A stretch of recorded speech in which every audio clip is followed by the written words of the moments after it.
It's been almost 100 years since King Tut's tomb was discovered. And ever since, archaeologists and treasure hunters have been digging in the Egyptian desert. But as you'll see in this next video, one group found more than they were bargaining for.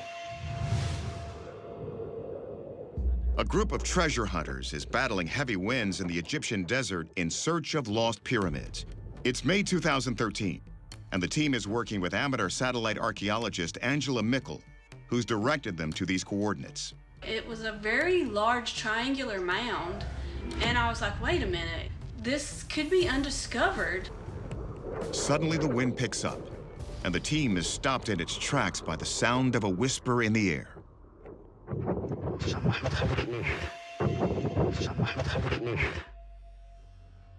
Take another listen. When I heard that voice, the hair on the back of my neck stood up. It sounded like some kind of an incantation. Did someone on Angela's team say it? They were like, oh no, we didn't put the voice on there. We don't know what it's saying. They also said they didn't think that it was Arabic. And I'm like, what could it possibly be? Could it be maybe an ancient Egyptian dialect? Could the whisper be an ancient curse? Journalist M.J. Benayas says that theory leads back to Howard Carter, the man who discovered King Tut's tomb in 1922. Locals warned Carter that he probably shouldn't be messing around in the tomb of a dead pharaoh. And sure enough, after Carter made his discovery, strange things started to happen. Members of Carter's team began to drop like flies. The tale goes that 6 people, including Carter's secretary and financial benefactor, died in the following years because of the pharaoh's curse. Is that curse what Angela's team recorded? Our analysis starts with audio expert Ben Gottesman. First question, is this really a voice or just wind? So here's wind, right? Which you can see is this extremely intense, low-frequency chunk. Now, here's the whisper.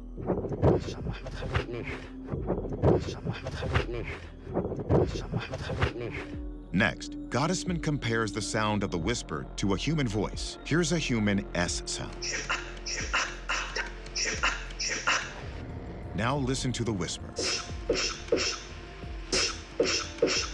Just looking at the spectrogram, the hissiness of the S's matched what we humans produce. Okay, the whisper sounds human, but did it happen in the Egyptian desert, or was it added later? We turn to forensic analyst Michael Primo. I noted no instances of fading, a difference in background noises, anything that would be suspicious of that recording, just kind of pasted into that section through the spectrogram analysis. So there is no direct evidence to support that this was layered into the recording or added after the fact. So it looks like we have a real voice saying something, but what? Next, we send the audio to our Egyptologist, Nick Brown. Could we have proof of an ancient curse? So the tricky thing with ancient Egyptian is it's a language that's died out, so modern scholars don't know actually how to speak it. But according to Brown, based on hieroglyphics, we do know that sounds such as Jah, Sin, and Ka were part of the language. As he listens, Brown doesn't hear enough to think this is ancient Egyptian or a closely related language. I have to say that I can't explain what the noise is. Still, he can't rule out its authenticity. I think there is some possibility that in the future we might be able to tell, as some scholars are trying to study and crack the code, of ancient Egyptian and the language and how it was spoken. So we've determined that this whisper is definitely some sort of human-made sound. And it wasn't faked, but whether or not it's an ancient curse is yet to be determined. So our verdict? The whisper is an unexplained phenomenon. As for the team, they've continued to search the site and have found evidence of limestone and pottery shards. Could it be pyramids? We'll let you know if they find anything. Hobbs, New Mexico. Parishioners are attending Mass at Our Lady of Guadalupe Catholic Church. Toward the end of the service, people start to notice something strange happening with the statue of the Virgin Mary. The worshipers get out their cell phones and start recording.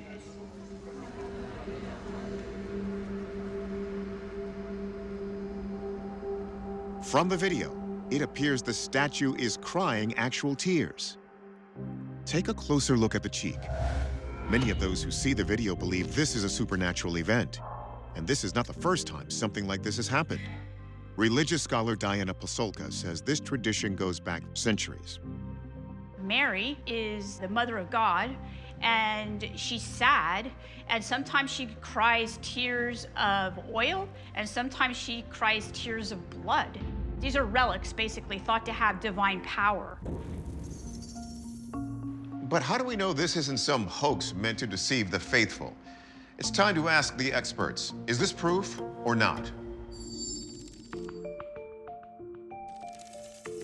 We start with trained engineer and Catholic miracle researcher Michael O'Neill. Many people gathered to witness this on 3 different occasions of this statue of the Virgin Mary weeping real tears. First question, did someone stage this?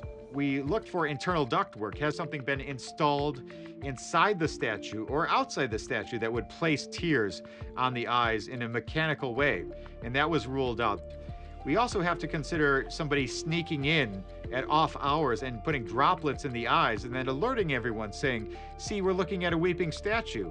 But we know that from the reports that people were gathered around the statue and saw the statue begin to weep tears. So the tears began to form on their own with witnesses around. So O'Neill investigates if perhaps the tears were caused by a leaky pipe. There is no leaky pipe either below or above or inside or around the statue. It's completely a standalone statue. Finally, could the tears be caused by condensation? O'Neill visits the foundry that made the bronze statue. This was the singular case of all the many statues that they had created that exhibited this phenomenon. And we look at these statues, they're made of a bronze alloy. And so as such, they cannot retain water. Physicist Dr. Hakeem Oluseyi also weighs the condensation theory. What's special about the eyes that make that the location where it occurs and nowhere else on the statue? It wasn't sweating, it was crying. So what is it about the statue and the location of the eyes that would make it cry but not do anything else? And it's even more strange when you consider what the tears were made of. You would expect the liquid to be water, but the liquid's been tested and it turns out it's not water, it's olive oil. So that makes this even weirder.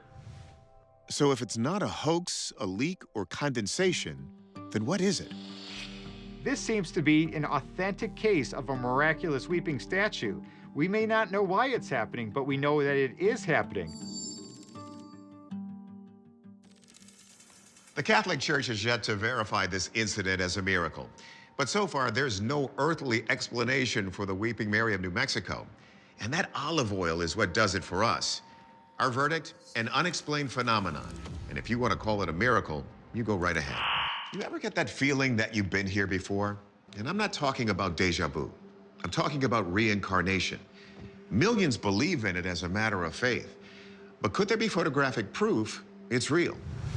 On the silver screen, actor Alec Baldwin has played dozens of characters. But some people think his greatest role wasn't an acting job, but instead as the 13th President of the United States, Millard Fillmore. Look closely, those eyes, the nose, the mouth, and there's more. The internet has been buzzing with photos of celebrities and their uncanny counterparts. Not only Alec Baldwin, actors like Matthew McConaughey as this 1800s doctor, Orlando Bloom as a 19th century composer, and Johnny Depp as this early 20th century choir director. What if these aren't merely striking resemblances, but actual evidence of past lives?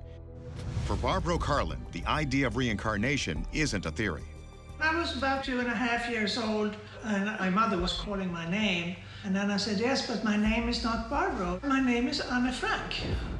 Born in 1954, Barbara was a young writer like Anne Frank and published her first book of poetry at age 12.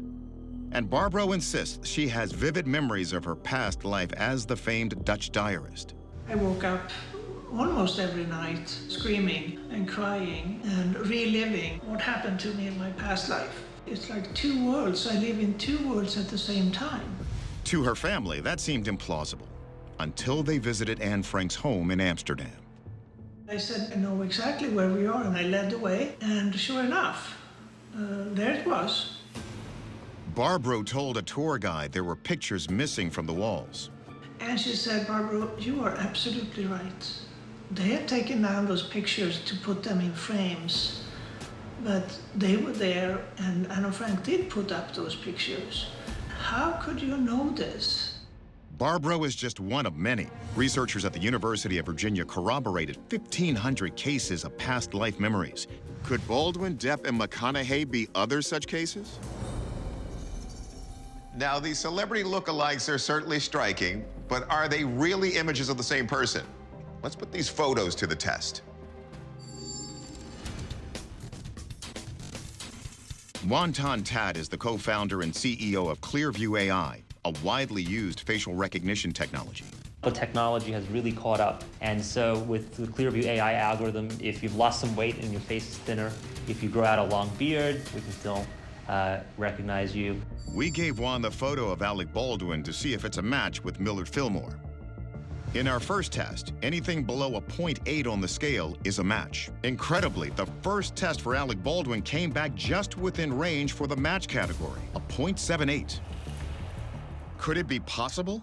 Not only are their faces similar, but Alec Baldwin's passion for politics is well known. It was once even rumored that he wanted to run for Senate. Clearview repeated the test, this time using 1.0 as the threshold, and once again, the results were astonishing. Distance score is 1.04, barely above the threshold for a match. So we're very, very close to the line there, and that's kind of incredible. The number was so shocking that a professional facial examiner was brought in to compare the photos. Juan explains that analysis.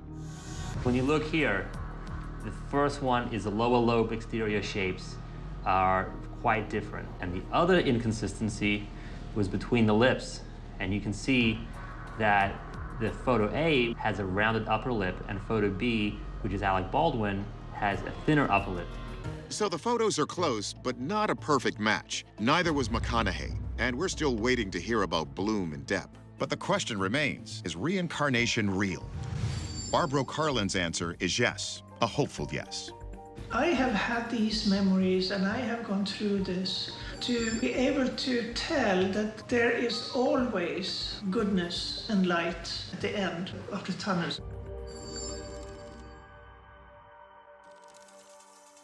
So is there truth to any of this? Well, I can't say. But there is definitely something very compelling about Barbro Carlin's story. But when it comes to Alec Baldwin and Millard Fillmore, our verdict, not a match. It's a sunny summer day in Beirut, Lebanon. A stash of fireworks accidentally ignites, and then this.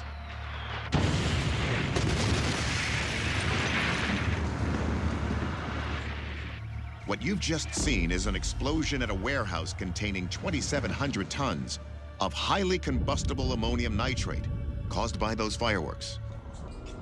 The massive explosion can be heard for 100 miles and makes headlines around the world. But it's what happened next that caught our attention. A photographer snaps a photo of the smoke.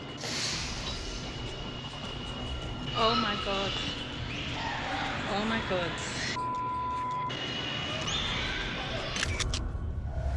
As we get closer, we see what many people describe as two eyes, a gaping mouth, and a tail. It looks like a leering, demonic face. We return to Alexis Brooks, who covers the unexplained, and asked her to research eyewitness accounts of the event. A number of individuals representing a variety of age groups, but all living in the area, all saw the image and all felt inherently that this image represented an evil that they feel is around them. Natural phenomenon or not, this isn't the first time people have reported evil faces near catastrophic events. In 2020, a devil-like face was reported in the wildfires raging across Australia. There was this demonic face in the smoke above the Notre Dame Cathedral fire. But perhaps the most haunting was this face. I don't have to tell you the date or the place. So the question becomes, how unusual are these demon cloud formations? Is there a scientific explanation, or are other forces at work? Our experts, renowned theoretical physicist Dr. Michio Kaku and atmospheric scientist Dr. Deanna Hentz, have been digging into this mystery. Anytime you have a plume of extremely hot air moving up in the atmosphere, you can end up with these pockets where there is no smoke or where there is smoke, and that can lead to all sorts of funny shapes. According to Hentz, the holes that look like eyes and a mouth can be explained by the motion of heated gases from the explosion. Dr. Kaku says that after seeing shapes similar to eyes and a mouth, our brains do the rest. When I see these fantastic images that look like something spectacular in clouds, I realize that this is probably something called pareidolia. Pareidolia is the tendency for your mind to see a face or other familiar shapes in a random or unrelated object. We see it because our brain is hardwired for seeking patterns. It seeks out patterns even when there's no patterns. It was good for our evolution because 9 times out of 10, there was nothing there. But 1 time out of 10, there really was a tiger hiding in the bushes, and it saved your life. Okay, so we've heard from our experts, and they say the face in Beirut was made by the gases in the explosion. The verdict? This is a natural phenomenon. But there are certainly plenty of true believers out there who feel these images are proof of evil forces at work. November 2015, just a typical day of rush hour traffic in the Chinese city of Xingtai. Then this. Take a closer look. 2 vans jump in the air and appear to suddenly defy gravity. The van topples over as it hits the ground, and nobody knows what happened. It's totally freaky, doesn't make any sense. But it's not just the laws of gravity that seem to be bending. In July 2020, a photo surfaced on the internet that shows the impossible. Now this one really is weird. One of the girls, her facial expression in the mirror is different from her actual facial expression. Something like this can't be real, right? What is going on here? Has reality suddenly gone off the rails? Physicist Dr. Michio Kaku explains that some believe it's proof our world is actually an elaborate computer simulation. The fundamental premise of the simulation theory is that there's a mysterious, super advanced civilization that runs computer programs to simulate reality itself. They can create a world that's totally fake. How would an alien civilization be able to generate our reality with such detail? Maybe we only need to look to our own technological advances.